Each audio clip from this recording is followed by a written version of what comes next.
નમસ્કાર દર્શક મિત્રો, આપ જોઈ રહ્યા છો સત્યનો સ્વર ન્યૂઝ। આજે વાત કરવી છે મહેસાણા જિલ્લાની જીવાદોરી સમાન કુંવારી નદી તરીકે ઓળખાતી રૂપેણ નદીની, જે આજે પોતાના અસ્તિત્વના આરે ઊભી છે। ગુજરાતની પવિત્ર ગણાતી 3 કુંવારી નદીઓમાંની એક એવી રૂપેણ નદી આજે માનવીય સ્વાર્થ અને તંત્રની ઉદાસીનતાને કારણે પોતાના અસ્તિત્વ માટે અંતિમ શ્વાસ લઈ રહી છે। અરવલ્લીની ગિરિમાળામાં તારંગાની ટેકરીઓમાંથી ઉદ્ભવીને કચ્છના નાના રણમાં વિલીન થતી આ નદી માત્ર જળ સ્ત્રોત નથી, પણ ઉત્તર ગુજરાતની સંસ્કૃતિ અને આસ્થાનું પ્રતીક છે। પરંતુ કમનસીબી એ છે કે આ કુંવારી નદીના પટમાં આજે ગેરકાયદેસર પ્રવૃત્તિઓનું ગ્રહણ લાગ્યું છે। ભારતીય સંસ્કૃતિમાં નદીને માતાનો દરજ્જો આપવામાં આવ્યો છે।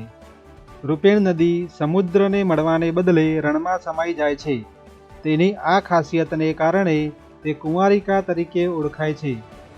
મહેસાણા અને પાટણ જિલ્લાના ખેડૂતો માટે આ નદી આશીર્વાદ સમાન છે, કારણ કે તેના વહેણથી આસપાસના વિસ્તારોમાં ભૂગર્ભ જળના સ્તર ઊંચા આવે છે। છેલ્લા કેટલાય સમયથી રૂપેણ નદીના પટમાં ભૂમાફિયાઓ બેફામ બન્યા છે।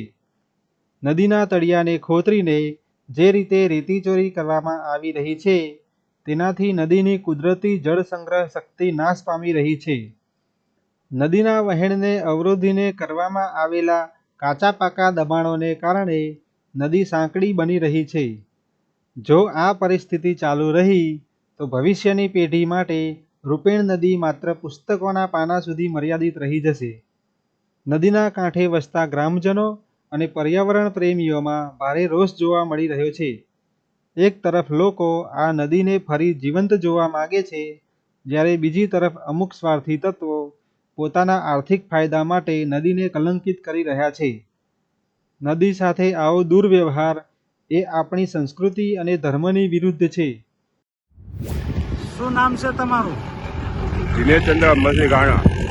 બરાબર, આજે જે ખેરાલુ પાલિકા દ્વારા અને સરકાર દ્વારા જે ગ્રાન્ટ આપવામાં આવી છે આપણે કે રૂપેણ નદીના શુદ્ધિકરણ માટે, એ વિશે શું કહેશો તમે? સાફ સફાઈનું કામ ચાલી રહ્યું છે એ બાબતમાં એક ચોખવટ કરવાની જરૂર છે કે નગરપાલિકાનો તો આમાં કોઈ જ ભૂમિકા નથી, પરંતુ કેન્દ્ર સરકાર દ્વારા છે ને રૂપેણ નદીની સફાઈનો કાર્યક્રમ છે અને એના દ્વારા જ બધું કામગીરી થાય છે। એમાં નગરપાલિકાને કશું લેવા દેવા નથી। આ તો આમાં ગંદકીનું જે સામ્રાજ્ય છે આજે બી દેખાઈ રહ્યું છે, તો એ વિશે શું કહેશો આપ?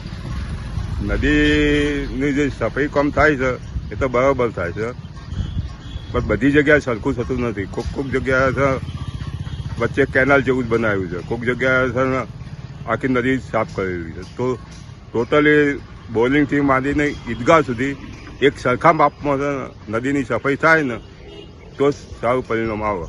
એટલે ક્યાંક ને ક્યાંક કોઈક નદીમાં દબાણ હોય કે એવું હોય તો જ માપ વધઘટ થઈ શકે ને આનું? હવે એ વિષય તો નગરપાલિકાના કલેક્ટરને જોવાનો છે ક્યાં ક્યાં દબાણ છે, અને એ નોટિસ આપી કઢાવવું જોઈએ તો જ નદી રિવરફ્રન્ટ થાય, બાકી તો થાય નહીં। અગાઉ જે નદી જીવિત હતી ત્યારે જૂની પેઢીના લોકો એમાં નહાતા હતા, તરતા પણ શીખતા હતા અને બેનો કપડાં પણ ધોતી હતી।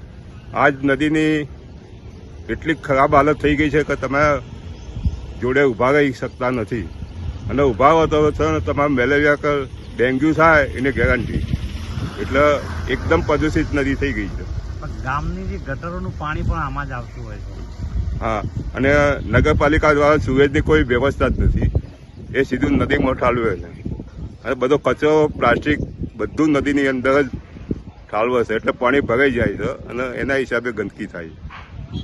દિનેશભાઈ, એવું પણ જાણવા મળ્યું છે કે આ નદીમાંથી જે માટી ખનન થાય છે એ કોન્ટ્રાક્ટર દ્વારા કોઈને વેચી મારવામાં આવતી એવું લાગી રહ્યું છે, એ વિશે કંઈ જાણ તમને? એ બાબતમાં તો હું બિલકુલ અજાણ છું, બરાબર, પણ લોકો મૂકે તો એવું કહેવાય છે અને મારા ધ્યાન પ્રમાણે આવી અરજીઓ પણ થયેલી છે, પણ એ ચોક્કસ માહિતી મારી જોડે નથી, એટલે હું કહી શકું એમ નથી। સ્થાનિકોની તંત્ર અને પ્રશાસન પાસે માંગ છે કે રૂપેણ નદીના પટમાં થતું ગેરકાયદે રેતી ખનન તાત્કાલિક અટકાવવામાં આવે, નદીના વહેણમાં આવેલા તમામ ગેરકાયદે દબાણો દૂર કરવામાં આવે। નદીના પુનરુદ્ધાર માટે નક્કર આયોજન કરવામાં આવે, જેથી ખેડૂતોને પાણીની સુવિધા મળી રહે. જો આજે આપણે નદીને નહીં બચાવીએ તો આવતીકાલે રણ આપણા ઉંબરા સુધી આવી જશે. રૂપેણ નદીને બચાવવી એ માત્ર પર્યાવરણનો મુદ્દો નથી, પણ આપણી અસ્મિતાને બચાવવાનો જંગ છે. આભાર.